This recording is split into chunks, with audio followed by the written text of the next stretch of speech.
Okay, good evening everyone. Today we'll be starting. हमने जैसे कि orders जो हमने start कर दिए थे, हम उनके साथ में आगे बढ़ेंगे.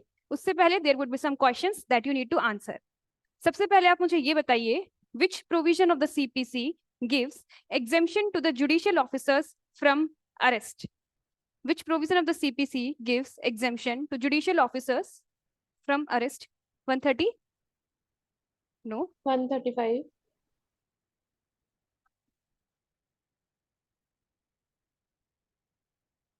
I'm asking about judicial officers, judges. Judges specifically I'm asking. 135. Yes, it's 135. It's okay. That is from appearance. That is from appearance कि आपको कोर्ट में आने के लिए आप exempted है कि आप कोर्ट में मत आइए, आपके पास काम ही इतने रहते हैं, आपको कोर्ट में आने की जरूरत नहीं है. But 135 is about कि exemption from arrest है. Okay, questions. First है, a judgment passed by the court can be reviewed by review. A judgment passed by the court can be reviewed by, and your options are the court passing the judgment, the court of district judge, high court, the Supreme Court. Court passing the judgment. Yes, the court passing the judgment, क्योंकि उसी के पास है उसे review करने की शक्ति. As simple as that. Okay, the period of limitation for filing an application for review is, period of limitation कितना है review file करने के लिए? Okay, are you sure और ऐसे ही है? 30 days. हम 30 days. It's 30. ठीक है, 30 दिन है. 30 दिन है. एक चीज ध्यान से सुनिए, अपील के लिए कितना दिन है? पीरियड ऑफ लिमिटेशन अपील के लिए कितना है? 93. देखिए, अपील के लिए भी just try to understand this, appeal के लिए भी पीरियड ऑफ लिमिटेशन 30 दिन ही है. लेकिन अगर आप हाई कोर्ट में अपील कर रहे हो then the period of limitation is 90 दिन. हाई कोर्ट में ज्यादातर मामले जो भी जाते हैं उनके लिए पीरियड ऑफ लिमिटेशन 90 दिन ही है. फॉर एग्जाम्पल, अगर आप रिविजन का लिमिटेशन पूछेंगे, रिविजन का लिमिटेशन कितना है? 90 दिन. क्योंकि रिविजन भी कौन कर रहा है? हाई कोर्ट ही कर रहा है. अंडर सेक्शन 115 है, हाई कोर्ट ही कर रहा है. पीरियड ऑफ लिमिटेशन रिवीजन में भी 90 दिन ही है. ठीक है, revision is something that can be done suo motu as well as on the application of the party. दोनों ही तरह से हो सकता है, और अगर एप्लीकेशन ऑफ द पार्टी है देन 90 दिन is the period of limitation. Next है, रिवीजन का लिमिटेशन है that we have seen 90 days. Next question है, a revision under section 115 CPC shall not operate as a stay of suit or on other proceeding before the court except where it is stayed by, and options are the High Court, Supreme Court, Appellate Court, District and Session Courts. High Court. High court, क्योंकि high court खुद ही उसका stay कर देता है कि मैंने revision पे ले लिया है, and high court itself would be staying. उसको कोई supreme court, sessions court, district court वो सब क्यों ही करेंगे? हाई कोर्ट का प्रोविजन है, हाई कोर्ट ही करेगा. नेक्स्ट है, which section of the CPC is in the nature of a writ of certiorari? High court का ऐसा कौन सा CPC का ऐसा कौन सा प्रोविजन है which is in the nature of a writ of certiorari? Certiorari के जैसा है. Certiorari, this is CERTIORARI. If I am not pronouncing it correctly then that's the spelling. Certiorari जैसा प्रोविजन CPC में कौन सा प्रोविजन है? 151. No, it is section 115 revision. जो section 115 revision है वही है. इतना वाइड नहीं है. जैसे सर्श्योररी में क्या होता है कि हम उसकी जो क्वैश कर देते हैं प्रोसीडिंग्स, अगर आपने कोई इलीगल है, इरेगुलरिटी की है, हम क्वैश कर देते हैं. उसी तरह से हम रिवीजन में भी कर देते हैं. जो रिवीजन दो जो रिवीजन है थोड़ा सा उससे नैरो है, उतना वाइड नहीं है सर्श्योररी जैसा. लेकिन वी कैन से दैट कि सर्श्योररी का जो रिट जैसा नेचर है, वही जो पावर है उसी टाइप की पावर है that has been conferred upon the high court by virtue of this particular section 115. Okay, next question here, which of the following section states that unauthorized person shall not address the court? Unauthorized person shall not address the court. Which provision of the CPC says so? देखिए इसका answer है section 119, 119। ये वो वाले provision है जो हमने read class में नहीं किए हैं, but I asked you to read. इसका 119 इंपॉर्टेंट है। 122 आपने देखा है रूल्स मेकिंग जो हाई कोर्ट बना रहा है। 119, 122, 127 देखिए एक बार आप, पब्लिकेशन वाला है, उसे मार्क कर लीजिए। Is there any mention of some committee? 123 देखिए एक बार, 123 के बारे में कुछ कमिटी है उसमें? हाँ, 123 भी मार्क कर कमिटी लीजिए। ऑफ 3 हाई कोर्ट जजेस, 2 यस, लीगल इसे भी आप मार्क कर लीजिए। अगर बाई चांस इस पोर्शन में से दे, हमारी किस्मत अच्छी हुई तो इन्हीं प्रोविजंस में देगा। 123 भी आप मार्क कर लीजिए। 119 भी आप देख ही लीजिएगा, क्योंकि 119 वाला is something that has been asked earlier कि अनऑथराइज्ड पर्सन नहीं कोर्ट में प्लीड करें, रिप्रेजेंट करेंगे। ओके, नेक्स्ट है exemption from personal appearance has been provided under which section? Personal appearance का जो एग्जेम्पशन है वो कौन से सेक्शन में है? 132। 133 पर्सनल अपीयरेंस में, 133 में एग्जेम्प्टेड है। ओके, अब आपको ये बताना है कि which of the following persons are not exempted. I will be telling the names of certain persons जिनमें से कुछ एग्जेम्प्टेड नहीं है, एक इंडिविजुअल एग्जेम्प्टेड नहीं है, उसका नाम you have to mention. Your options are former Indian ruler, ये फर्स्ट ऑप्शन है, फॉर्मर इंडियन रूलर। नेक्स्ट है member of the state legislative assembly, chairman of the state legislative assembly, minister of the state और collector। Collector. Ma'am Yes. A first या फिर नहीं, इसका answer है collector. जो फॉर्मल रूलर्स है those also have been exempted. हाँ, जो कलेक्टर है that has not been mention, collector इसमें नहीं है एग्जेम्प्टेड। नेक्स्ट है all orders and notices issued by the person shall be in writing। और ऑर्डर्स है या फिर जितने भी नोटिस वगैरह दिए जाएंगे कोर्ट से, that has to be in writing, written में होंगे। which provision of the CPC says so?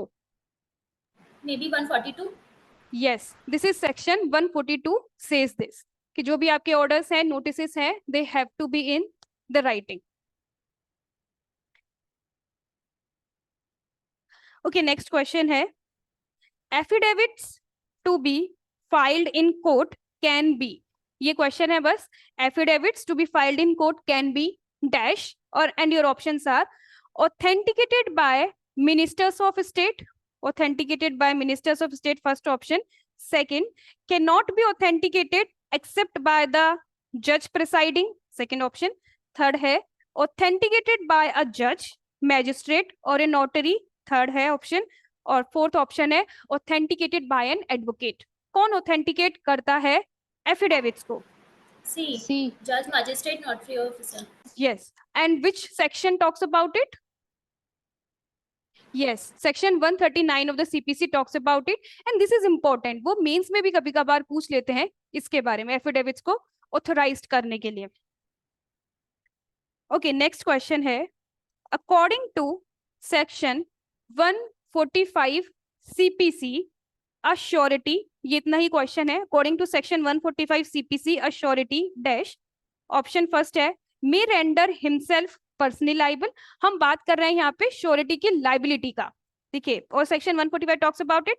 पहला ऑप्शन है may render himself personally liable, second है he may only give a charge upon his property, third है he may undertake a personal liability and charge, fourth है all of these.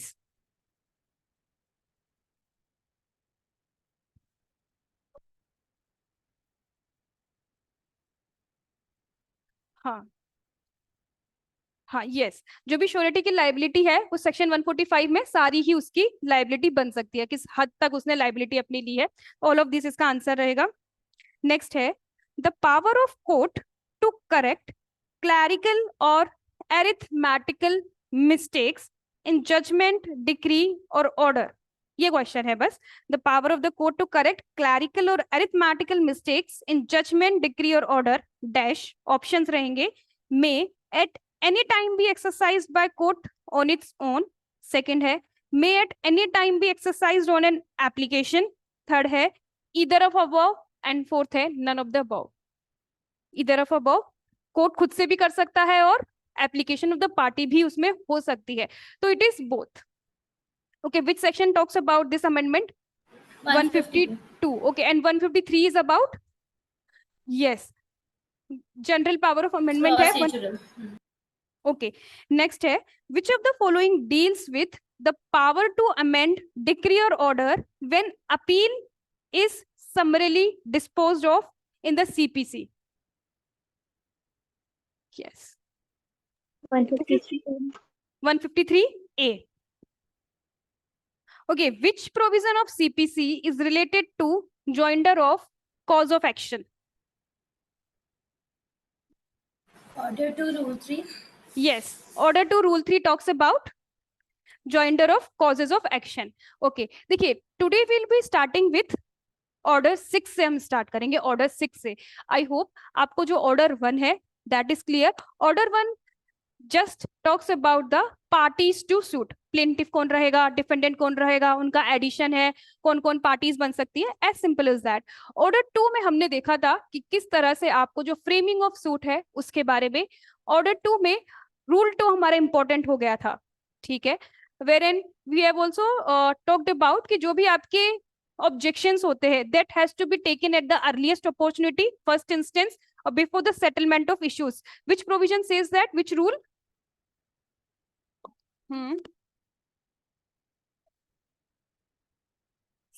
7 ही है, I guess 7, देखो एक बार, 7 ही है, ठीक है। और ऑर्डर 3 है that talks about, okay, appointment of, Recognize agent and okay, appointment of pleaders कहाँ दे रखा है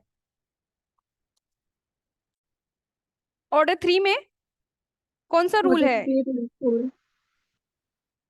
अपॉइंटमेंट ऑफ प्लीडर है, रूल 4 में है, ठीक है। और and now move on to order 6 पे एक बार डायरेक्ट आ जाइए आप। देखिए, ऑर्डर 6 में वी हैव टॉक्ड अबाउट कि प्लीडिंग्स के बारे में यहाँ पे बात की गई है।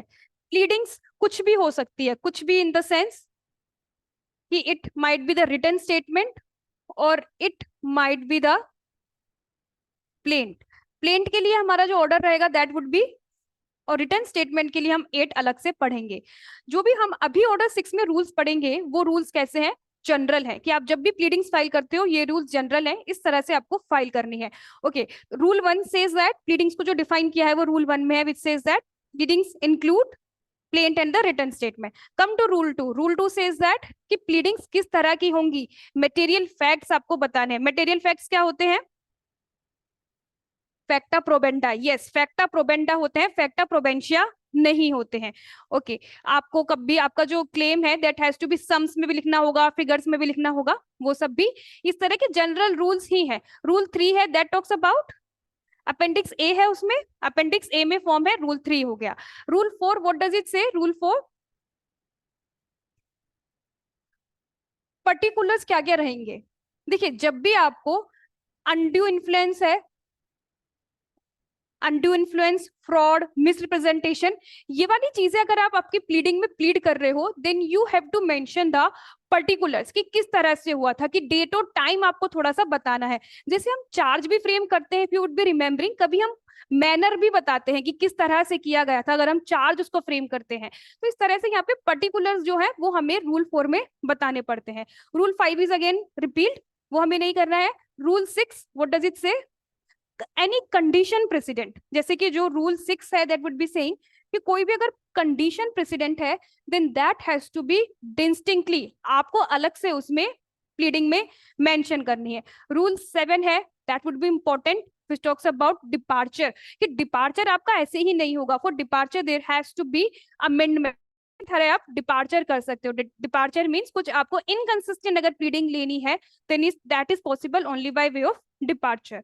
रूल 8 है that talks about denial of contract. अगर आपको कभी भी आपकी प्लीडिंग में कॉन्ट्रैक्ट डिनाइल करना है then that has to be denial, अगर आपने स्पेसिफिकली उसे नहीं किया है तो वो यही समझा जाएगा कि आपने बस कॉन्ट्रैक्ट का ही किया है, उसकी जो लीगैलिटी है, सफिशिएंसी है, उस पे आपने प्रहार नहीं किया। जैसे प्रहार कब होगा, आप बोले कि ये तो कॉन्ट्रैक्ट ही वॉइड है, वॉइड एब इनिशियो है, वो नहीं माना जाएगा।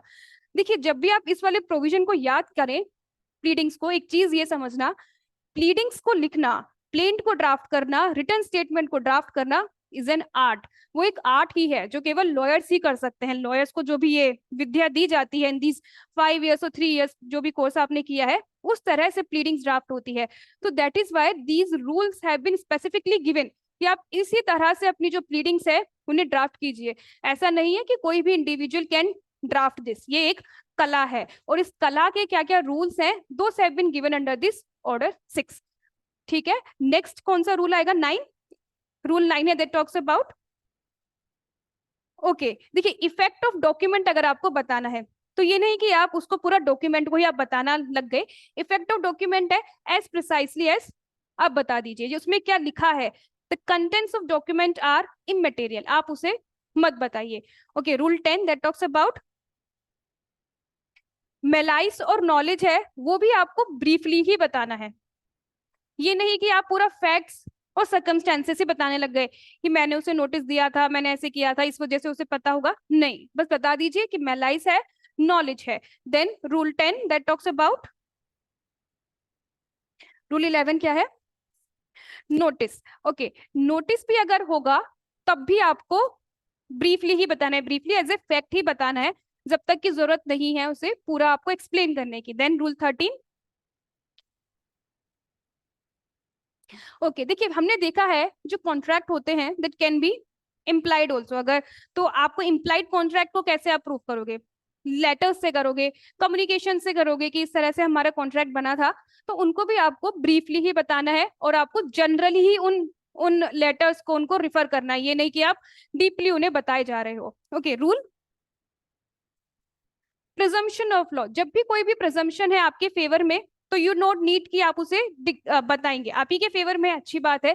जैसे we have seen some presumptions, जैसे एनआई एक्ट अगर आपको याद आएगा तो इट शैल बी प्रिज्यूम्ड कि जो भी चेक आपने दिया था दैट वाज फॉर किसी लाइबिलिटी के डिस्चार्ज करने के लिए ही दिया था। तो कुछ भी जो प्रिजम्पशंस है that are already there in your favour, तो आप उन्हें लिख के बढ़ा के अपना प्लीडिंग्स को बढ़ाइए मत। So these are some rules that we need to follow. उसके बाद में साइन का है। रूल 14 में ये ध्यान रखना, it has to be signed by both, इसमें एंड लिखा हुआ है, pleader as well as the person. Next है 14A that talks about the registered address, आपको देना होगा, that shall be valid for 2 years। और इसमें just tell me one more thing, whether it has been added by 1976 amendment act 14A। Okay, 14A has been added by 1976 amendment act. Then 15 है that again becomes important which talks about verification. इसका direct rule भी पूछ सकते हैं कि which rule talks about the verification, then will be saying it's rule 15 कि किस तरह से आपको वेरीफाई करनी होगी। या तो वो पार्टी खुद ही करेगा अपॉन हिज नॉलेज, और उसको किसी की नॉलेज नहीं है तो अपॉन हिज बिलीफ, या खुद से करेगा या कोई और दूसरा person with the permission of the court. So just have it give a good reading, इसको एक अच्छा रीड देना रूल 15 को। देन रूल 16 है that talks about striking out कि court is not allowing your pleading which is scrupulous, unscrupulous और yes frivolous है, vexatious है। USFV करके आप ये वर्ड्स याद रख लेना, यू से unnecessary, scrupulous, frivolous, vexatious, USFV करके कि ये जो अगर pleadings आपकी होंगी then those are not allowed, court would not be allowing these kinds of pleadings। then 17 है अमेंडमेंट ऑफ प्लीडिंग है, दैट इज इंपॉर्टेंट कि आपको अमेंडमेंट का प्लीडिंग है किसी भी स्टेज पे, इट में बी अलाउड। काफी बार पूछा जाता है किस स्टेज पे होगी, एट एनी स्टेज, बट एक अमेंडमेंट से इन्होंने इसको लिमिट किया है। कौन सा अमेंडमेंट है? प्रोविजो किस अमेंडमेंट से आया है? 2002 वाला है या फिर 1976 वाला है? 2002 वाले से अमेंडमेंट भी आया है जहां पे इन्होंने ये भी क्लियर कर दिया कि देखिए भाई साहब, अगर आपको अमेंड करना है ट्रायल के बाद में तभी आपको अलाउ करेंगे, तब आप पहले इसे नहीं कर सकते थे, गुड फेथ में होगा। और इस तरह से हल्की सी लिमिटेशन जो है आप पे इम्पोज करती है। और इस पे देखिए मेंस का क्वेश्चन भी काफी बन जाता है इस अमेंडमेंट पे कि what are the circumstances under which you will be allowing. So do you know when the court would be giving the permission कि आप अमेंड कर लीजिए, और कब उसे मना कर देगी?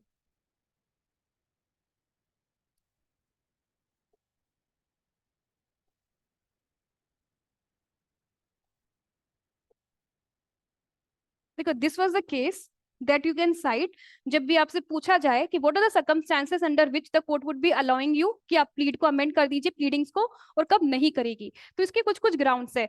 Firstly it has to be for the determination of real question between the parties, real question के लिए है, गुड फेथ में है, कोई भी टाइम बार्ड चीज आप नहीं मांग रहे हो, टाइम बार्ड नहीं हुआ है, loss shall not be caused to the other party,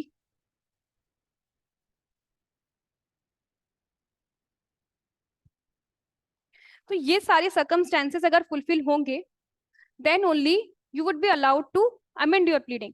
और you can also start your answer by saying that कि जो ये प्लीडिंग है, अमेंड करना है, सीपीसी है, it has to be constitute liberally. थोड़ा लिबरली आप इसे इंटरप्रेट कर कीजिए और आप अलाउ कीजिए एक इंडिविजुअल को प्लीड करने के लिए, क्योंकि गलती है, अगर बोनाफाइड मिस्टेक है तो फिर उसे प्लीडिंग को ना अलाउ करने की, don't give the punishment as such, और आप उसे अलाउ करने दीजिए। मैम टाइम बार्ड के बाद क्या है? हाँ, टाइम बार्ड के बाद क्या है? ये टाइम बार्ड है, जैसे कि टाइम बार्ड नहीं होनी चाहिए। अगर आपका कोई डिफेंस है वो टाइम बार्ड हो गया तब तो फिर हम उसे अलाउ नहीं करने देंगे। नेक्स्ट है loss shall not be cost to the other party, कि दूसरी पार्टी को कोई लॉस नहीं होना चाहिए आपका अमेंड करने से।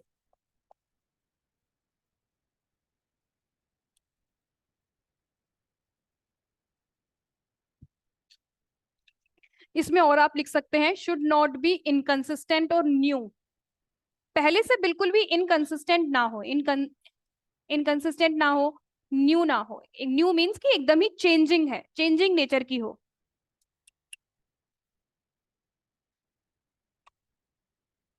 और इसमें ये लास्ट देखिए rule 18 that is again important which says that failure to amend, अगर आपने उसे अमेंड नहीं किया then what would be the repercussion. अगर आपने नहीं किया है देन योर 14 डेज एक तो टाइम पीरियड रहेगा, then he shall not be permitted to amend after the expiration of such limited time. देखिए इसमें वो कैसे कंफ्यूज करते हैं, वो बोलते हैं कि आपका डिफेंस स्ट्राइक आउट हो जाएगा, आपको प्लीडिंग्स है तो आपके प्लेन्स आपकी खारिज कर देंगे। ऐसा कुछ नहीं है, प्लीडिंग आपने अमेंड नहीं की, टाइम मिला था, कोई बात नहीं, बस आपको अमेंड करने बाद में नहीं दिया जाएगा। It's as simple as that. ऐसा नहीं है कि आपका डिफेंस चला जाएगा या फिर आपकी प्लीडिंग खाली प्लेंटी आपकी हटा देंगे, ऐसा कुछ नहीं है। This is how they confuse you while giving the options. Okay, next is order 7 that talks about particulars to be in the plaint. अब हम आ गए हैं प्लेंट, हम फाइल कर रहे हैं। प्लेंट जब हम फाइल करेंगे तो there are some particulars that we need to mention.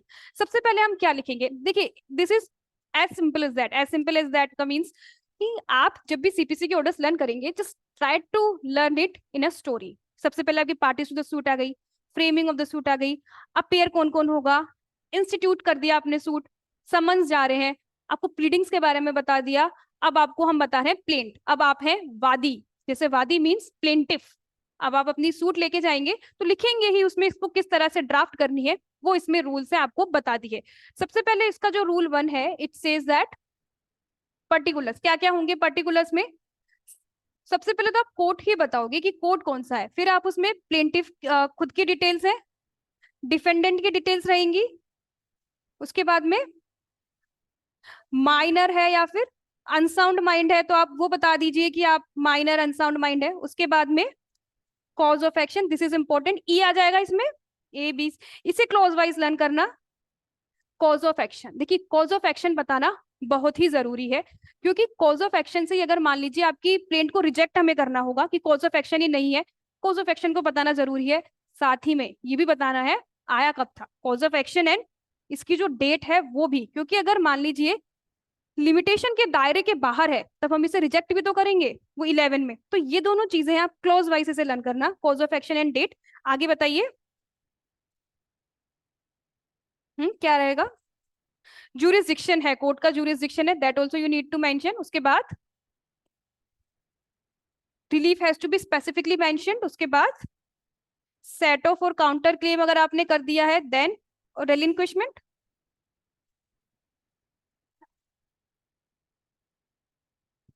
अच्छा, रेलिंक्विशमेंट है और अच्छा, value of the subject matter. Okay, these are some of the particulars that you need to mention in the plaint. Simple ही है, आप coat में plate लगाओगे तो ये सब तो लिखोगे ही, क्या रिलीफ चाहिए, क्या आपको आई क्यों है, कोट से क्या अर्जी है, ये सारी चीजें आपने लिख दी. उसके बाद में ये कुछ और पर्टिकुलर्स की बात करेगा कि ये भी आपकी होना चाहिए. जैसे आपसे कोई पूछे भी कि what shall be the content of the plaint मेंस में, don't limit your answer to just this one point. आगे भी लिखिए. आगे रूल 2 है that says that money suit है, तो आपको उसमें क्या लिखना बताएगा. यस, सर्टेन सम आपको उसमें बताना पड़ेगा कि सम कितना है. लेकिन मान लीजिए अगर मीन प्रॉफिट्स है, याद है, यस, क्योंकि mean profits is something you can not calculate, तो मीन प्रॉफिट्स है, अप्रोक्सीमेट वैल्यू है, आप उसमें लिख दीजिए. देखिए, दिस वाज रूल 2. रूल 3 है इमूवेबल प्रॉपर्टी है, तो आपको उस प्रॉपर्टी का थोड़ा सा हुलिया बता दीजिए कि हाँ, कि उसका खसरा नंबर क्या है, प्रॉपर्टी कैसी है, तो आप उसको इमूवेबल प्रॉपर्टी में इस तरह से बताएंगे. रूल 4 में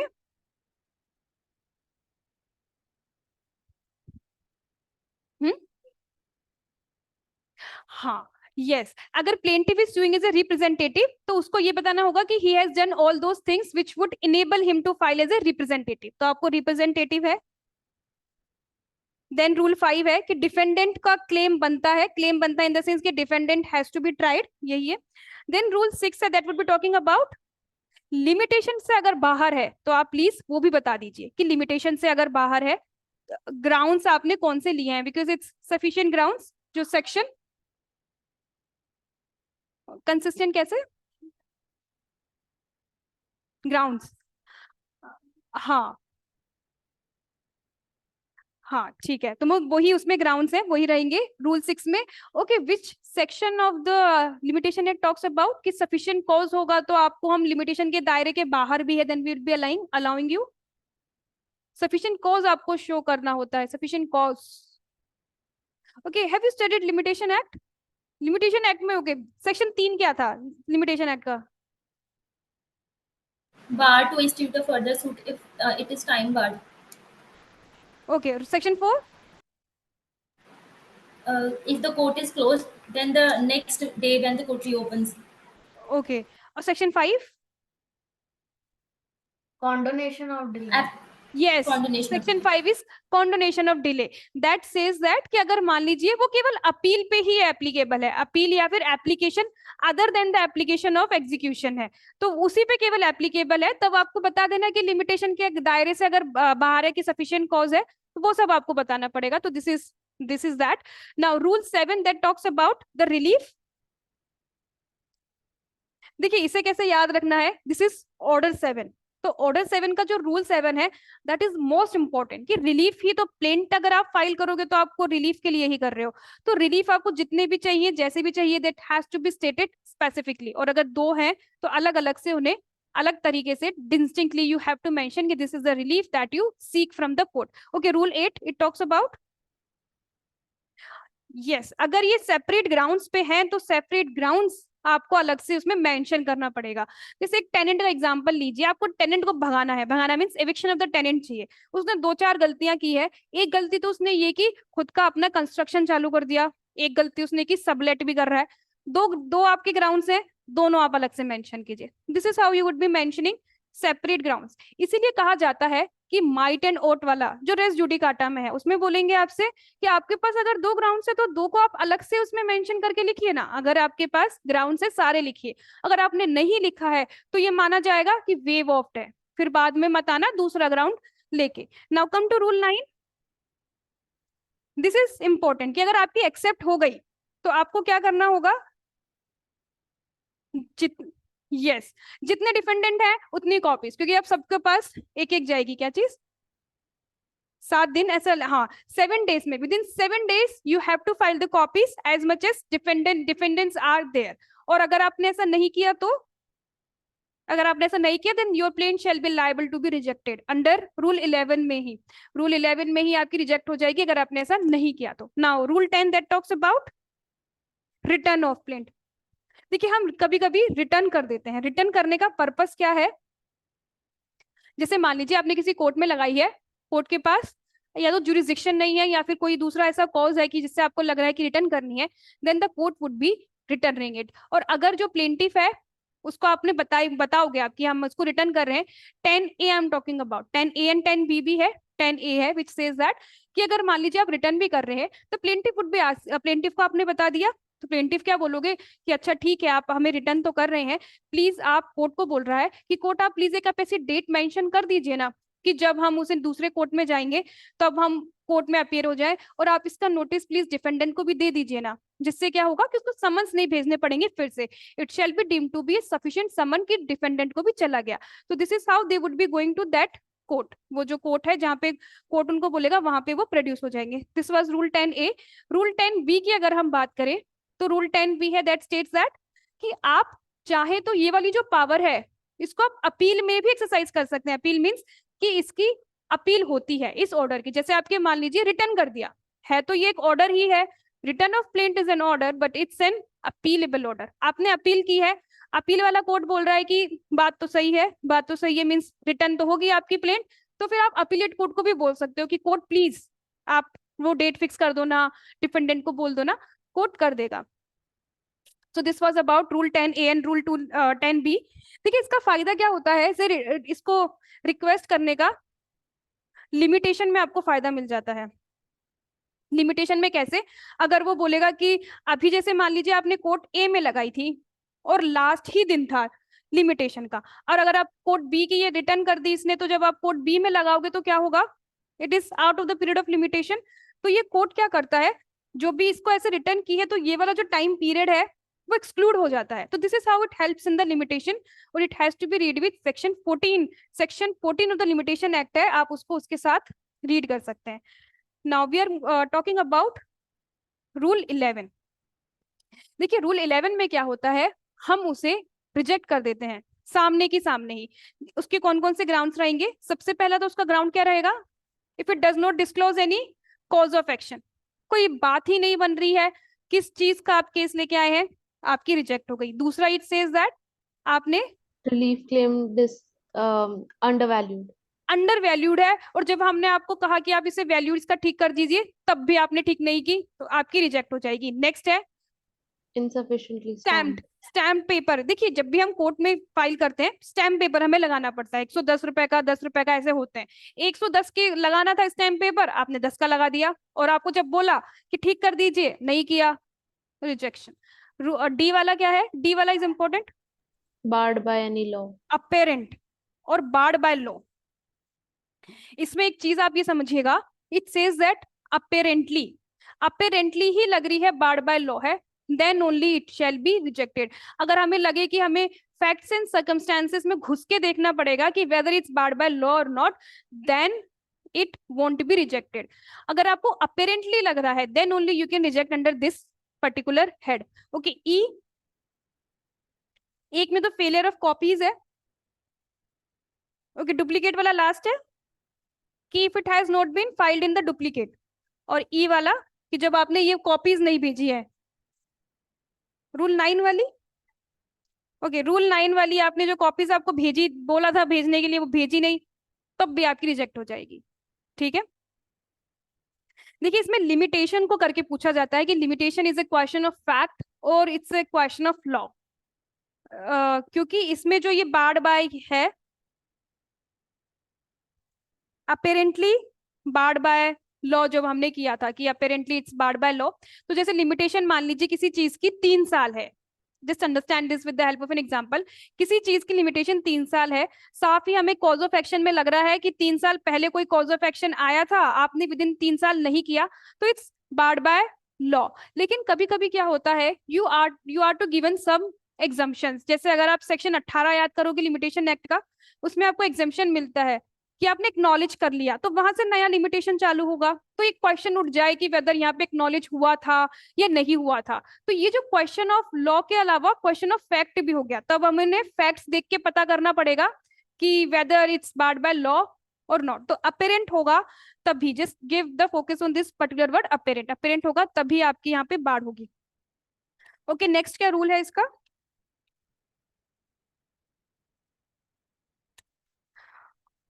okay procedure for rejection. It says that where a plaint is rejected the judge shall record an order to that effect with the reasons, आपको रीजंस वगैरह सब उसमें रिकॉर्ड कीजिए कि क्या क्या बात हो गई, कैसे आपने रिजेक्ट कर दिया है। 13 है दैट वुड बी सेइंग कि यस दिस इज इंपॉर्टेंट, कि अगर आपकी रिजेक्ट हो भी गई है कोई बात नहीं, you can file the fresh suit. Okay, इसमें एक केस लिखिए, पीवी गुरुराज रेड्डी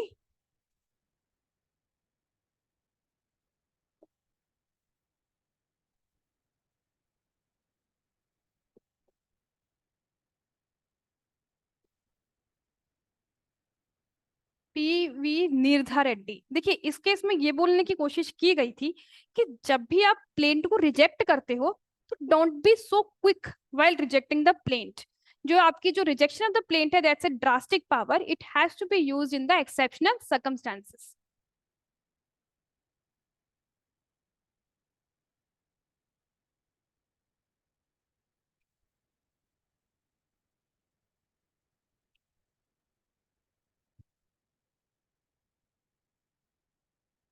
एक और आप लिख दिए,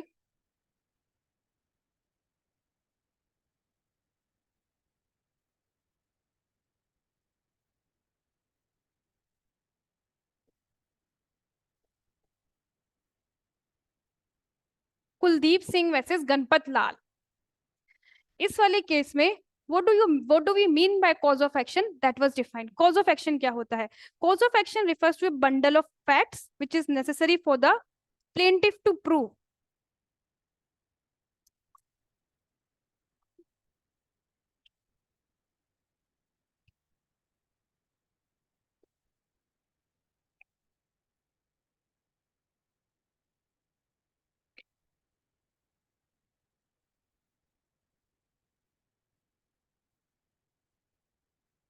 Okay, so this was about the cause of action कि जो भी bundle of facts होंगे plaintiff prove करेगा, also जिसके बेसिस पे उसे रिलीफ मिलेगा। अगर वो if he is able to establish those causes of action then only he will be entitled to relief.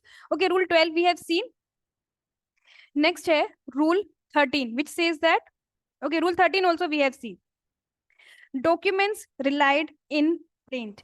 देखिए एक इंपॉर्टेंट चीज आप ये देखिएगा कि अभी क्या है, जैसे ही हमारा 2002 का अमेंडमेंट आ गया था, उन्होंने क्या कर दिया उसमें जरूरी कि जो भी आपके डॉक्यूमेंट्स होते हैं ना जिन पे यू वांट टू रिलाई, आप उनको साथ ही में लिख दीजिए। जैसे प्लेंट होगा उसमें भी आपको देने होते हैं, स्पेसिफिक फोकस उन्होंने कर दिया इस चीज पे, जिस पे भी डॉक्यूमेंट्स पे आपको रिलाई करना है। प्लेंट है, प्लेंट में भी जब हम रिटर्न स्टेटमेंट देखेंगे उसका भी जो रूल 1A है, एक ही अमेंडमेंट से आए हैं ये सारे प्रोविजंस, वो सब क्या कहेंगे कि अगर आपके डॉक्यूमेंट्स पे रिलाई कर रहे हैं आप ऐसा कीजिए उसे प्लेंट में ही कर दीजिए। उनकी कॉपीज, उनके ओरिजिनल भी आप प्रोड्यूस करेंगे at the later stage, rule order 13 में हम देखेंगे, लेकिन आपको जो जो भी डॉक्यूमेंट्स है उनको लिख दीजिए, जिससे क्या होगा थोड़ा टाइम बच जाएगा, पता तो चले आपके बात में कितनी दम है।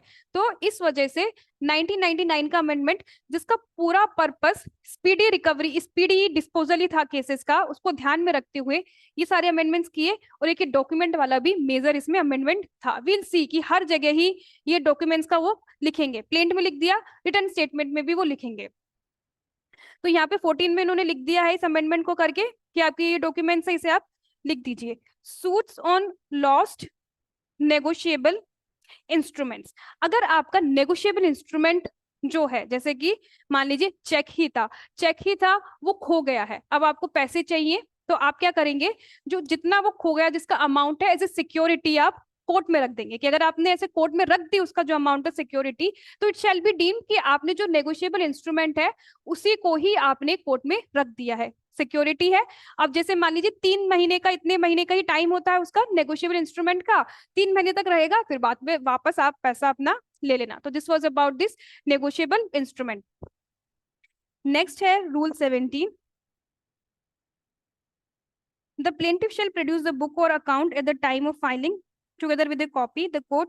देखिए कभी कभी क्या होती है कि आपकी रूल 17 में it is trying to say that कि आपकी कोई बुक्स ऑफ अकाउंट है, बुक्स ऑफ अकाउंट है जो कि आपको कोर्ट में एज ए डॉक्यूमेंट पेश करनी है। तो बुक ऑफ अकाउंट्स क्या है, जिसमें आप डेली का अपना पूरा अकाउंट्स रखते हैं, तो आप वो पूरा पूरा अकाउंट है वो तो आप कोर्ट में नहीं रख सकते, तो एक बार के लिए आप बस ओरिजिनल ले आइए, फिर कोर्ट जो है उसका क्रॉस चेक करेगा, और उसके बाद में आपको पूरा उससे मिलान करने के बाद कॉपी रख लेगा और आपको जो ओरिजिनल है वो लौटा देगा। रूल 17 में दिस इज हाउ कि आपको करंट बुक्स के अकाउंट है वो किस तरह से आपको कोर्ट में जमा करवाने हैं। This was about this. Okay, rule 17 is done, 18 is already gone. Now we'll start with order 8. Order 8, again it becomes important.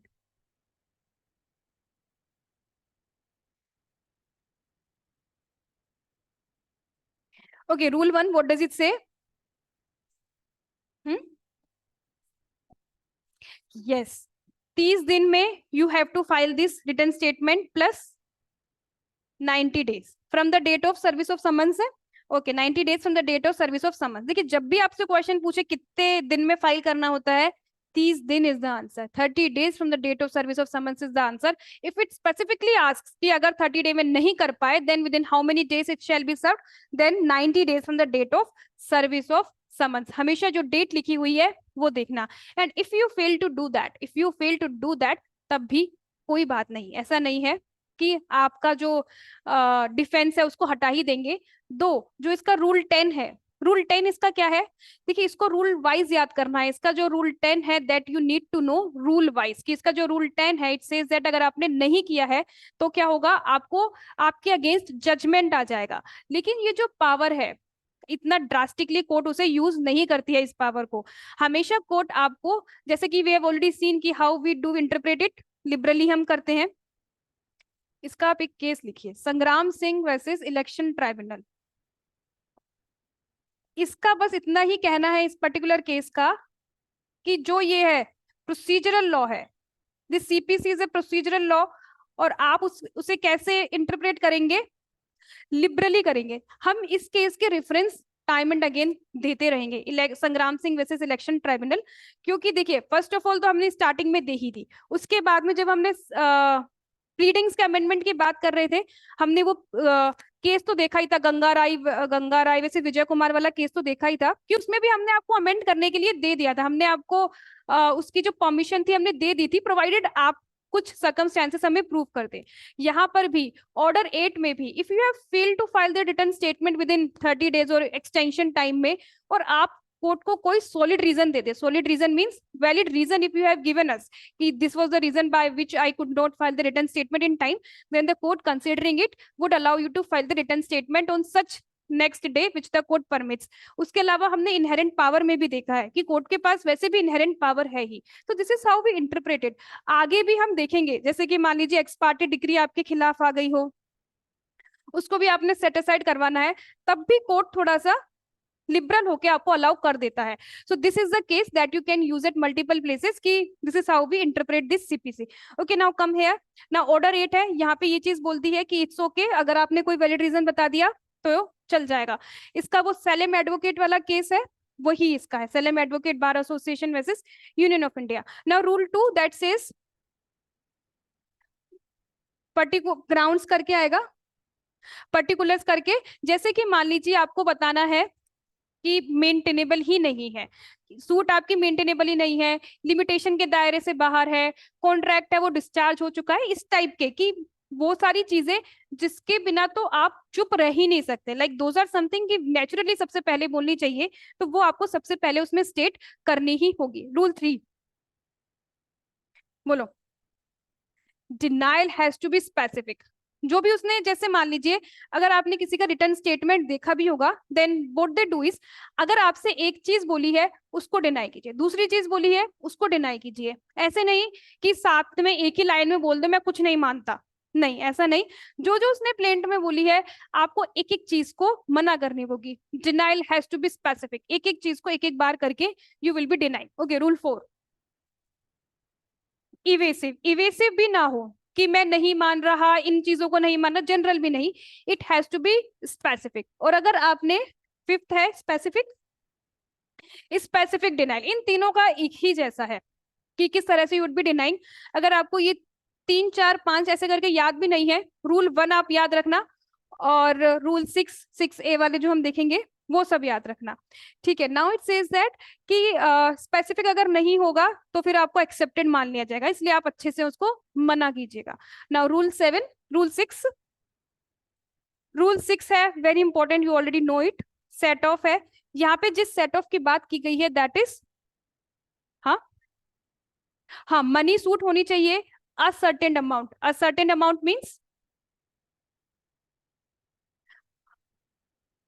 Yes हमें पता है असर्टेन अमाउंट होना चाहिए, इसे हम बोलते हैं, जो यहाँ पे सेट ऑफ की बात की गई है that is legal set of, ये लीगल सेट ऑफ है। और एक दूसरा सेट ऑफ क्या होता है, यस इक्विटेबल सेट ऑफ भी एक होता है, दैट इज यहाँ पे अनसर्टेन, यहाँ पे अनसर्टेन अमाउंट है, यहाँ पे पता नहीं है कितना है, लेकिन यहाँ पे जो है ये जो रूल 6 है that talks about this legal set of. Now एक ही दोनों की पोजीशन भी दोनों की जो पार्टीज की है सेम ही होनी चाहिए, कोर्ट के जुरिसडिक्शन के दायरे से बाहर नहीं होना चाहिए, सब पर्टिकुलर सारे फुलफिल हो जाएंगे तो आप एज ए सेट ऑफ उसे क्लेम कर लीजिए कि आपका पैसा बनता है तो मेरे पास भी आपके खिलाफ थोड़ा सा पैसा है, बराबर कर लीजिए। पर्पस क्या है, टू प्रिवेंट द मल्टीसिप्लिसिटी है, इधर से भी है एक, दोनों के पास अगर क्लेम है तो सेट ऑफ कर लो आराम से। This was about rule 6। Now rule 6A है that talks about how does counter claim differs from this set of.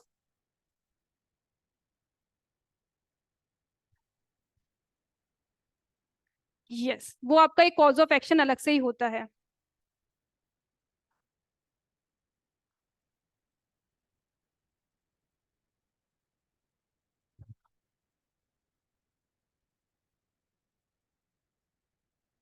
Limitation में yes yes yes yes very nice, like limitation में भी दिया हुआ है कि set off shall be deemed to be instituted on the same day wherein same,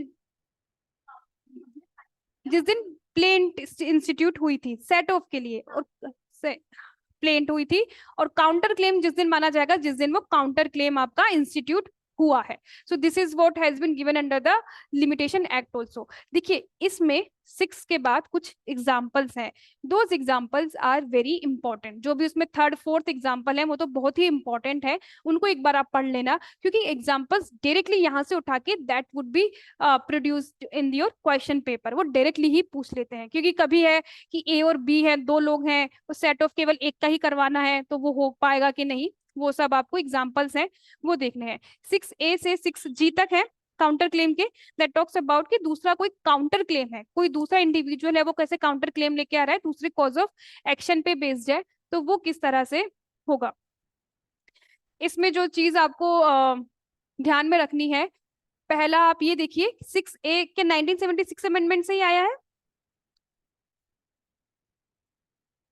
1976 amendment से ही है, और साथ में कि ये डिफरेंट एक्शन है, ये एक शील्ड थी, शील्ड कौन है और स्वॉर्ड कौन है,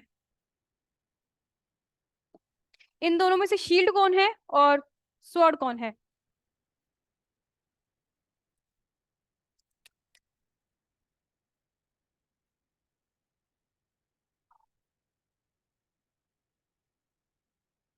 हम्म हाँ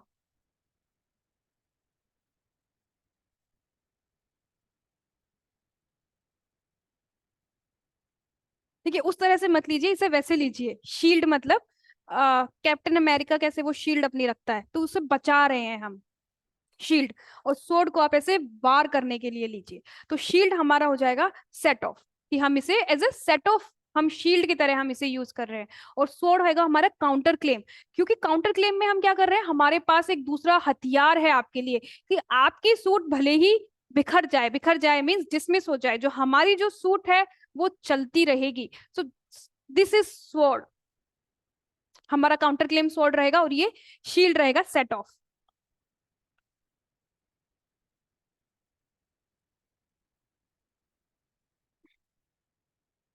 देखिए 6A की जो लाइन्स है उन्हें ध्यान से पढ़ना, विच सेज दैट कि counter claim against the claim of the plaintiff, any right or claim in respect of a cause of action accruing to the defendant against the plaintiff either before or after the filing of the suit, but before the defendant has delivered his defense, उससे पहले आपके पास counter claim आना जरूरी है, और before the time limited for delivering his defense has expired, ये इसका important है।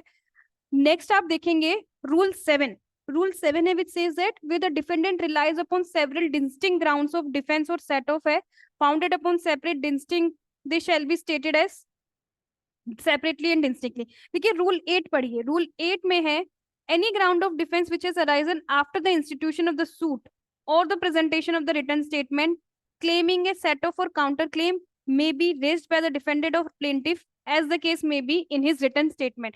यहाँ पे ऐसा कुछ नहीं लिखा हुआ है कि with the permission of the court या फिर ऐसे और वैसे, directly it says कि अगर बाद में आपका आया है तो आप उसको बाद में प्लीड कर लीजिए, क्योंकि this is how they confuse है। आपको बोलेंगे कि with the permission of the court है कि नहीं है, कैसे है, नॉर्मली है, बाद में अगर आया है तो हम उसको बाद में ही क्लेम करेंगे। नेक्स्ट है subsequent pleading. No pleading subsequent to the written statement of the defendant other than by way of a defense to set off or counter claim except by the leave of the court. Subsequent pleading अगर आपको लेनी है, subsequent pleading में what you need to do is आपको चाहिए permission of the court. Generally subsequent pleading में you need the permission of the court, but अगर आपका set off or counter claim है then you do not need that permission of the court. और rule 10 है which we have already discussed, which says that rule 10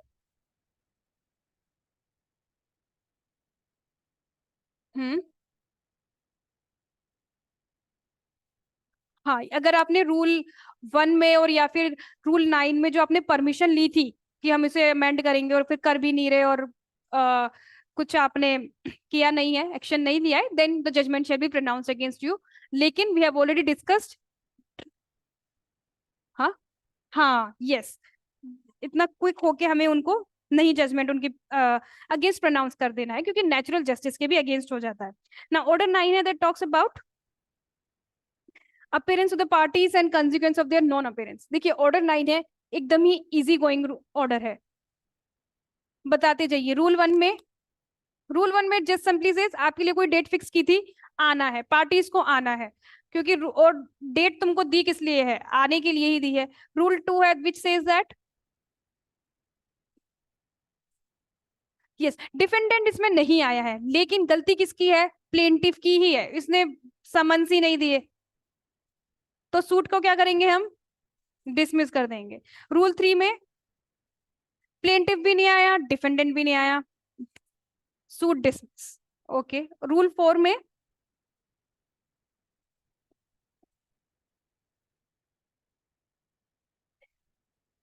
yes yes हम या तो उसको restore कराएंगे या फिर हम फ्रेश सूट भी हम करवा सकते हैं, ये दो हमारे पास ऑप्शन है, हमारी मर्जी, हम कुछ भी करें ना। रूल 5 है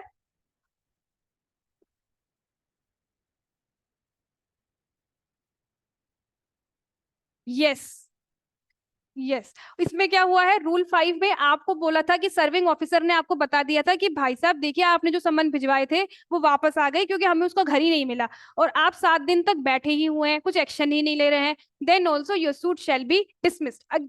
अगेन आपके पास क्या ऑप्शन है,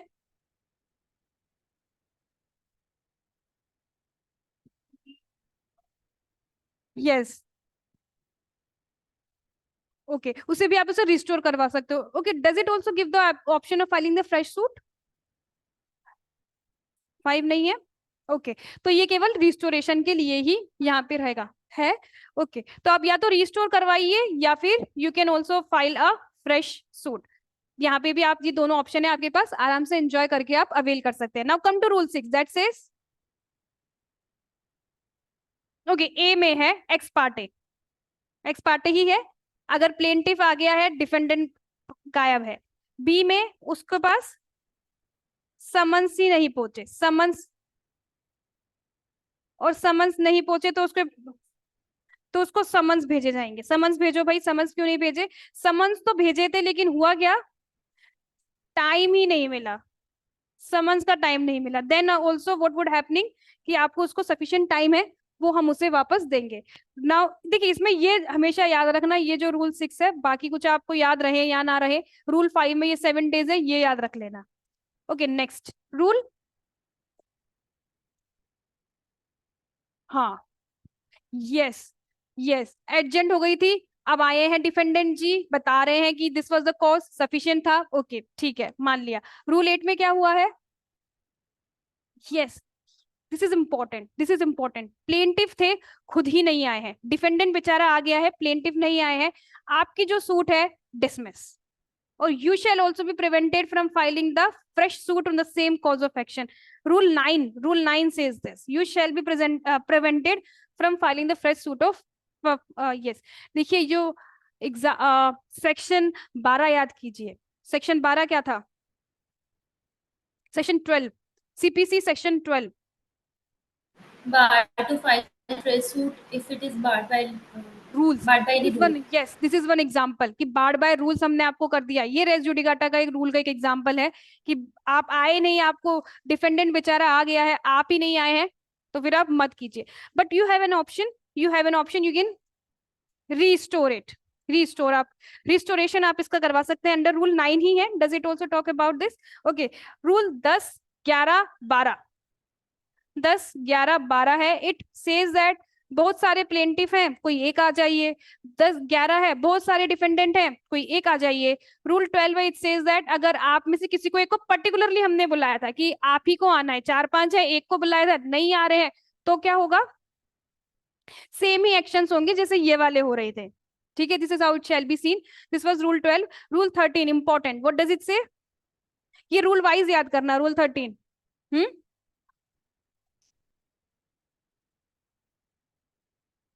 यस, एक्स पार्टे हो गया था। ए 6A में एक्स पार्टे हो गया था। यहाँ पे आए हैं डिफेंडेंट जी, डिफेंडेंट अब आके बोल रहे हैं कि we want to set it aside. Okay, क्या क्या रीजंस है, क्या क्या वो कब कब करवा सकता है? ओके, सफिशिएंट कोज। ओके, समन्स ढंग से सर्व नहीं हुए थे।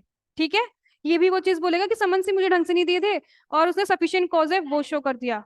हाँ, तो अब सफिशिएंट कॉज क्या होता है? सफिशिएंट कॉज क्या होता है? That was answered in the case of Howrah municipality versus state of West Bengal. देखिए, इतना हार्ड नहीं है इस वाले केस को याद करना, बट आई वुड सजेस्ट कि अगर आपको अभी नहीं हो पा रहे हैं प्री के टाइम पे, इट्स ओके, बट कंसेप्ट आप समझ लीजिए। Howrah municipality versus state of West Bengal. तो इस वाले केस में बताया, अगेन ये वही रामायण गाएंगे, Ramayan in the sense that has to be construed liberally. Sufficient cause को भी आप इतने स्ट्रिक्टली कंस्ट्रू मत कीजिए कि जो आपका डिफेंडेंट है वो अपना क्लेम ही ना रख पाए। We as an country in India we follow the principles of natural justice according to which no one should be condemned unheard. हर किसी को सुनने की जो सुनते हैं हम लोग, तो that is why again it was stated in this particular case कि आपको उसको लिबरली ही कंस्ट्रू करना है। देखिए, इसमें वर्ड्स लिखिए, मिसकंडक्ट, ग्रॉस नेग्लिजेंस। इसमें बोला गया कि जब तक मिसकंडक्ट ना हो डिफेंडेंट के पार्ट पे या फिर ग्रॉस नेग्लिजेंस ना हो, मिसकंडक्ट और ग्रॉस नेग्लिजेंस है डिफेंडेंट के पार्ट पे, then only you are allowed to ex parte को सेट असाइड ना करें आप, लेकिन आप कर देंगे सेट असाइड। एग्जाम्पल्स है स्ट्राइक बाय एडवोकेट। ये काफी पूछ लिया जाता है कि स्ट्राइक्स एडवोकेट की तो हम कैसे आते, हम कैसे ही कर पाते, तो strike by advocate is one of the example that you may take under it, कि आपकी सेट असाइड हो जाएगी। देखिए, एक्स पार्टे डिक्री के अगेंस्ट रिलीफ क्या क्या है ये बताइए। एक्स पार्टे डिक्री आपके अगेंस्ट आ गई है, तो आपके पास क्या क्या रिलीफ्स हैं? सेट असाइड करा सकते हैं, कहाँ कहाँ करा सकते हैं? एक तो यही है, हाँ, कहाँ पे? Rule 6.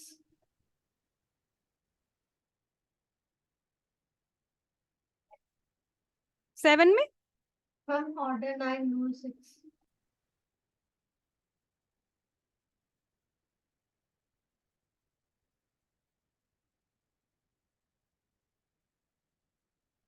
देखिए, 7 में तो बस ये था कि आपके एक हमने आपको डेट दी थी एडजर्न करने के बाद, उधर आके आपने सफिशिएंट कॉज शो कर दिया। I am asking about the relief. या तो आप उसको क्या करेंगे, ऑर्डर 9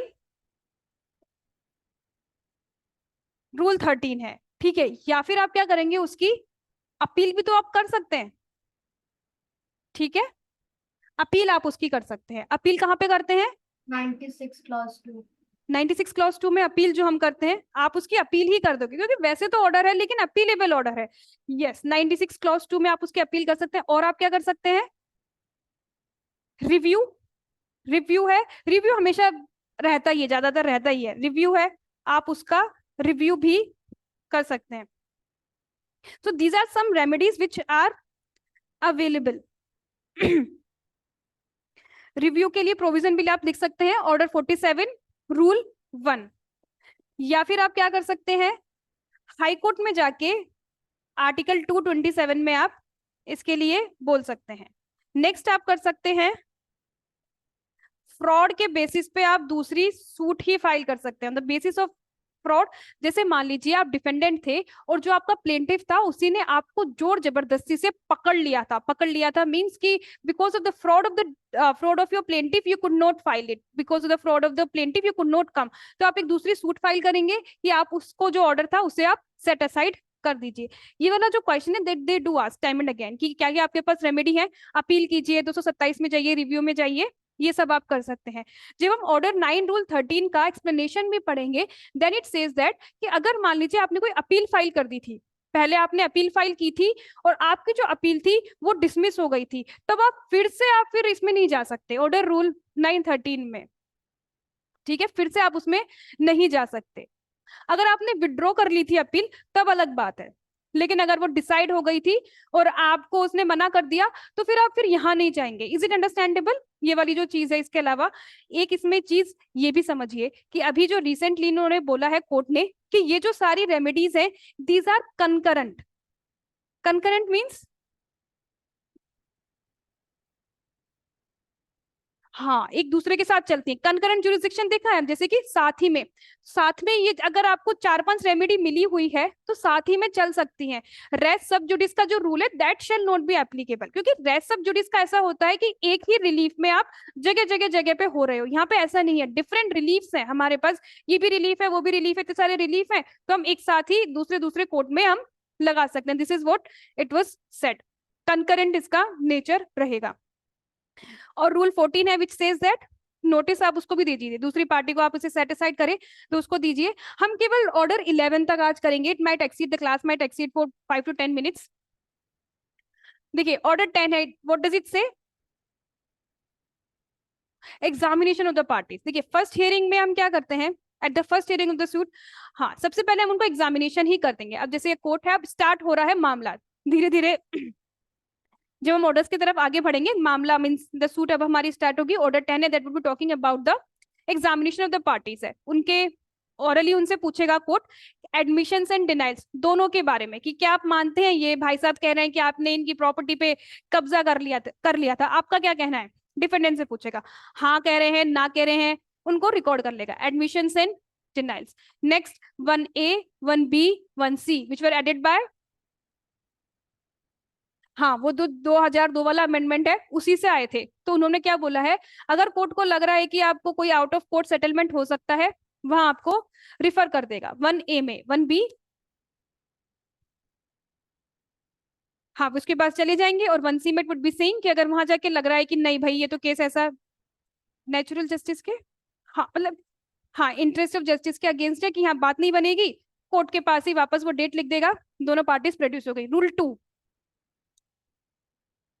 यस ऑरली उनको एग्जामिन करेगा दोनों पार्टीज को, और अगर जरूरत पड़ी तो उनके वकीलों को, हाँ प्लीडर्स के बारे में भी it might be asking. Okay rule 3, yes it shall be reduce into the writing and shall form part of the record. जो भी आपके एडमिशन है डिनाइल्स है that also shall be taken as your part of the record. Rule 4 है इसमें, yes yes वो adjourn वो कर सकते हैं। जैसे मान लीजिए उनको लग रहा है कि अभी आंसर नहीं कर रहे लेकिन बाद में हो सकता है ये आंसर कर दे, तो एडजन भी कर सकते हैं। 7 दिन का उनके पास टाइम है, for 7 days they can adjourn. जिसमें चीज ध्यान रखनी है कि देखिए 7 दिन भी अमेंडमेंट से आया है ये भी, क्योंकि जब भी कोई टाइम पीरियड आएगा हमेशा आप ये देखना कि वो हमेशा टाइम पीरियड रहेगा, तो वो अमेंडमेंट एक्ट से ही आया है, so as to save the time of the court. ये नहीं कि आप उसे अनलिमिटेड ही आप उसे एडजन कर रहे हो। 7 दिन का टाइम है, 7 दिन के लिए ही यू कैन एडजन। ठीक है, इज इट अंडरस्टैंडेबल? लास्ट ही था इसका ये रूल, ये लास्ट था। ठीक है, this was about order 10। Order 10 में सच केस लॉस नहीं है, बस समझने के लिए है 1A 1B 1C that you need to memorize by the rules कि कौन सा रूल इसका क्या कहता है। Now come to order 11। Order 11 is about, okay which section? 30, yes discovery and inspection. देखिए 2 तरह की चीजें होती हैं, एक तो होती है फैक्ट्स की बात आती है और एक बात आती है डॉक्यूमेंट्स की।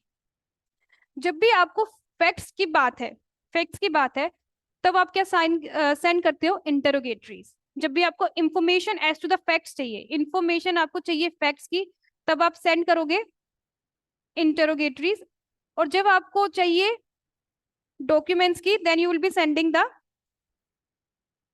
इंस्पेक्शन के लिए। इंस्पेक्शन के लिए जो डॉक्यूमेंट्स है, ओके, फैक्ट्स है, डॉक्यूमेंट्स है, आप इनका इंस्पेक्शन करोगे डॉक्यूमेंट्स का।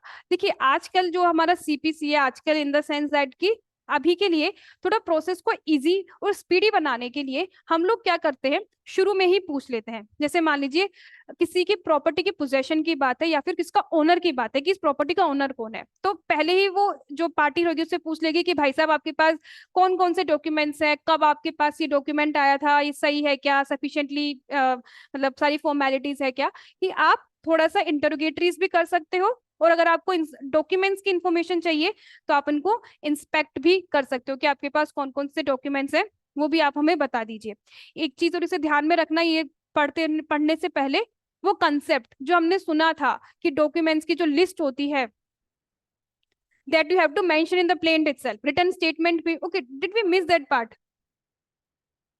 Yes, ऑर्डर 8 रूल 1A में भी हमने देखा था कि किस तरह से you have to mention the list of those documents.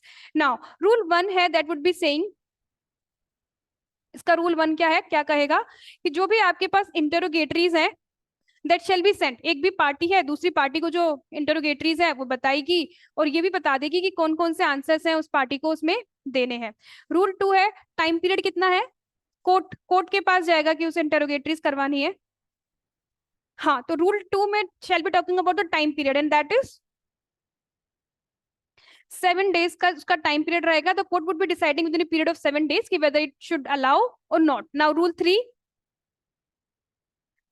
Cost, okay, अगर स्कैंडलस है, इस तरह की है, मतलब अनरीजनेबली आपने काफी बड़ी लिख दी है, किसी तरह की है, आप ही के ऊपर उसकी कॉस्ट है। रूल 4, ओके, उसे हटा देते हैं, अपेंडिक्स सी क्लॉज 4। 5th में कॉर्पोरेशन के लिए है, कॉर्पोरेशन में किसी भी पर्सन को, आपको अगर कॉर्पोरेशन है you can send that.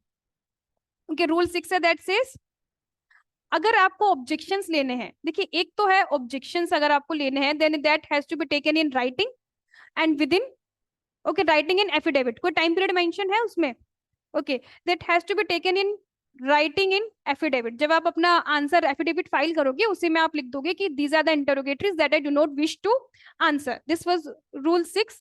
Rule 7 which says setting aside and striking out। देखिए इसमें अपना वही फॉर्मूला USFV वाला, अननेसेसरी, स्कैंडलस, फ्रिवलस, फिक्सेशियस। कुछ प्रिविलेज भी होते हैं कि कुछ चीजें इंफॉर्मेशन है प्रिविलेज है, अब हर कुछ चीज थोड़ी आपको बता देंगे, या फिर कुछ आपको चाहिए कि अभी this is not the proper time to disclose, तो वो वाली जो सारी चीजें हैं that also you can state. इसके लिए ऑब्जेक्शन के लिए आई गेस टाइम है कुछ, इसके ये 7 ही दिन है। अच्छा, रूल 7 के लिए जो दिन है वो 7 दिन है, ध्यान रखना 7 है और ये 7 ही दिन है। This is how you will be given. इसमें ज्यादातर चीजों के लिए 7 ही दिन है, लेकिन जो आपको आंसर फाइल करना है, ये देखिए कि हाँ आंसर फाइल करना है, थोड़ा टाइम तो लगेगा ही आंसर इंटरोगेटरी का देने का, तो 10 दिन है, आप आराम से इसमें फाइल कीजिए। और अगर आपको किसी पार्टी को लग रहा है कि इन्होंने ढंग से आंसर ही नहीं दिया, टेढ़ा मीन्स ऐसा अजीब सा आंसर दिया है, then you may apply to the court and the court would be saying कि आप उसे ढंग से आंसर दीजिए। तो this is how this interrogatory है। इनका purpose, just try to understand the purpose of it and then you will be able to memorize कि पर्पस ही क्या है इनका। This was about interrogatories. अब हम आते हैं इंस्पेक्शन ऑफ डॉक्यूमेंट्स। देखिए 2 टाइप के डॉक्यूमेंट्स होते हैं। डॉक्यूमेंट्स है 2 तरह के हैं, एक तो होते हैं which are stated in the pleadings. Which are stated in pleadings means, हाँ उन्होंने उसमें लिस्ट में ही दे दिए हैं, लिस्ट ही दे दी है, क्योंकि हमें पता है कि ये वाले जो डॉक्यूमेंट्स हैं उन्होंने तो वो वाले लिस्ट में ही दे दिए, और कुछ है अदर्स जो उन्होंने लिस्ट जिनकी नहीं दी है, ये उन डॉक्यूमेंट्स भी हो सकते हैं। सबसे पहले यहाँ पे that will be starting with rule 12 और 11। Okay, what does it say? Okay, application for discovery of documents. देखिए it says that any party में विदाउट फाइलिंग एनी एफिडेविट, ये इसमें इंपॉर्टेंट है, एफिडेविट फाइल करना भी आपको जरूरी नहीं है। Apply to the court for an order directing any other party to make discovery on oath of the documents which have been in his possession or power relating to any matter in question therein। On the hearing of such application, the court may either refuse or adjourn the same if satisfied, or make such order. Like it's up to the court whether it wants to allow you or not. Discovery के लिए यहाँ पे बोला है कि discovery आपके पास कौन कौन से डॉक्यूमेंट्स है, उनकी केवल आप एक डिस्कवरी आप उन्हें बता रहे हैं कि yes these are documents are with me. Inspection के लिए हम देखेंगे आगे जाके। 13 में देखिए कि अगर आप मना कर रहे हैं, डिफेंडेंट या फिर प्लेंटिफ कोई भी पार्टी है अगर मना कर रही है, then it may do so by an affidavit. Affidavit file करके वो पार्टी बोलेगी कि नहीं मुझे नहीं दिखाना। नाउ प्रोडक्शन ऑफ डॉक्यूमेंट्स है रूल, यहाँ पे कोर्ट बोल रहा है, कोर्ट बोल रहा है कि ये जो पार्टीज हैं, मतलब पार्टीज से हमें डॉक्यूमेंट्स की जरूरत है। कोर्ट ऑल्सो में डायरेक्ट द पार्टीज कि ये डॉक्यूमेंट्स आप लाइए, बताइए इस तरह कैसे। वी हैव सीन कि court also sometimes play an active role while deciding the cases. ठीक है, तो रूल 14 में।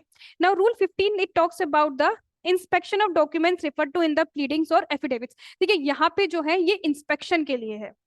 इंस्पेक्शन ऑफ डॉक्यूमेंट्स है which are refer to in the pleadings है, पार्टी है दूसरी पार्टी को बोलेगी विदाउट द कोर्ट, कोर्ट के थ्रू बोल भी नहीं रही है, बस बोल रही है कि आपके ये डॉक्यूमेंट्स जो आपने भाई साहब प्लीडिंग में बताए हैं मुझे थोड़े से देखने थे। जैसे आपने बोला कि जमीन के ओनर आप हैं, आपने उसका डॉक्यूमेंट भी लिखा हुआ है रजिस्ट्री वाला, तो क्या आप मुझे दिखा देंगे वो ऑर्डर एक बार। तो उस तरह से ऑर्डर मीन्स वो डॉक्यूमेंट क्या आप दिखा देंगे, इस तरह से उसको बोलेगा दूसरी पार्टी को।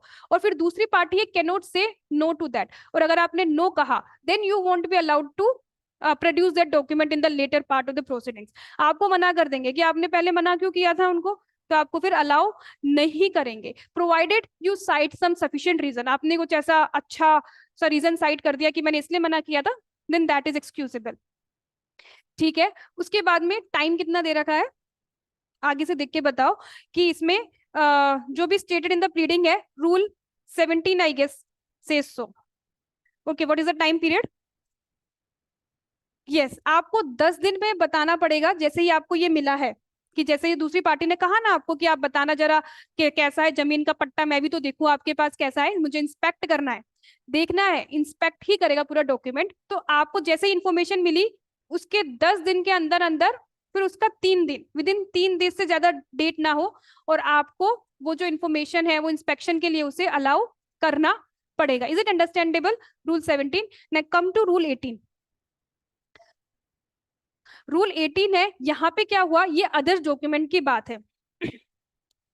यहाँ पे तो हम बिना कोर्ट के गए थे। इज इट अंडरस्टैंडेबल कि हमने डायरेक्ट उसको बोल दिया था कि भाई साहब आपकी लिस्ट में दिख रहे हैं बता दो, और यहाँ पे we are going through the court, कि हम कोर्ट को बोल रहे हैं कि एक ऐसा डॉक्यूमेंट है, इनसे पूछो ना इनके पास है क्या। तो इस तरह से कोर्ट के पास जा रहे हैं। और या फिर यहाँ पे अगर मना कर दिया था इसने, तब भी हम कोर्ट के पास जाएंगे and will be asking the court कि आप इनको बोलो कि ऐसे डिस्कवरी करें। तो दिस वाज इंस्पेक्शन के लिए अलाउ करे। This was about rule 18। Now come to rule 19 which says verified copies. ये वही है कि अगर आप चाहो तो instead of producing the original, कभी कभी आप ओरिजिनल तो नहीं प्रोड्यूस कर सकते, आपके हमेशा काम में आ रहे हैं वो नोटबुक बुक्स जो भी आपके अकाउंट्स हैं, तो आप क्या करोगे, वेरीफाइड कॉपीज, जिसने उसको कंपेयर कर रखा है ओरिजिनल को और उनको कि हाँ सही है कोई दिक्कत नहीं है, तो वेरीफाइड कॉपीज के बारे में यहाँ पे you can do so.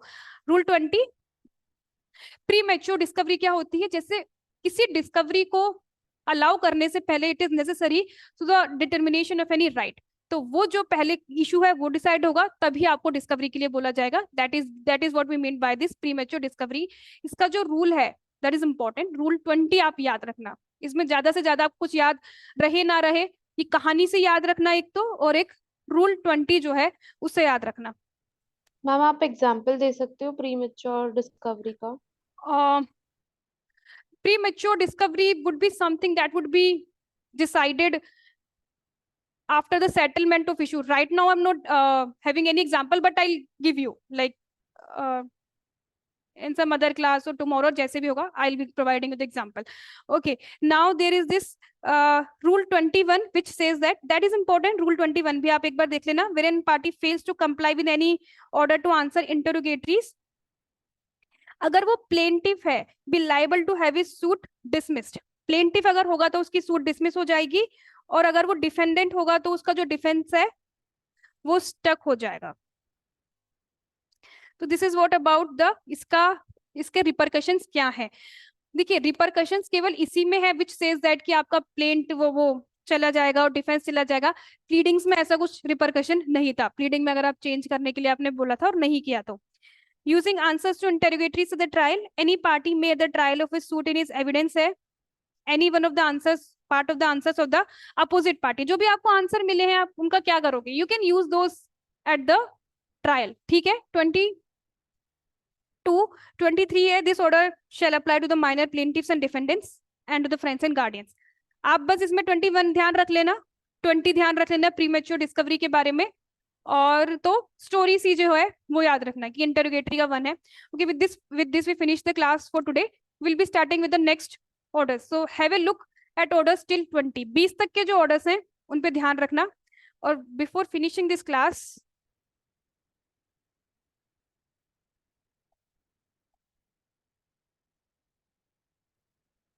Babar sewing machine versus Trilokinath. देखिए ये वाला जो केस है इसमें भी सेम ही चीज बोली है कि आप उनका प्लेंट को जो खारिज कर रहे हो या फिर उनका जो डिफेंस है उनका स्टक आउट कर रहे हो, be slow in doing that. Be slow in means let the parties having a clear option और क्लियर उनको एक राइट टू हियरिंग दीजिए कि why could not they produce their interrogatory है कि उन्होंने आंसर नहीं किया। And only when you are after satisfied beyond doubts कि हाँ भाई parties were wrong in their actions, then only take the drastic decisions of striking out the defense और आप उसका प्लेंट है जो खारिज करना है तभी आप कीजिए। ठीक है, B slow in doing so. Again election, वो कौन सा केस था wherein we have stated that provisions have to be construed liberally? संग्राम सिंह वर्सेस इलेक्शन ट्राइब्यूनल। ठीक है, तो this is the case that will be citing. साथ में ये इसका पर्टिकुलर केस है जो वहां पे बोला गया था। ओके, आगे से हम will be taking up the next orders. Okay, this was all for today. And revise the provisions that we have covered.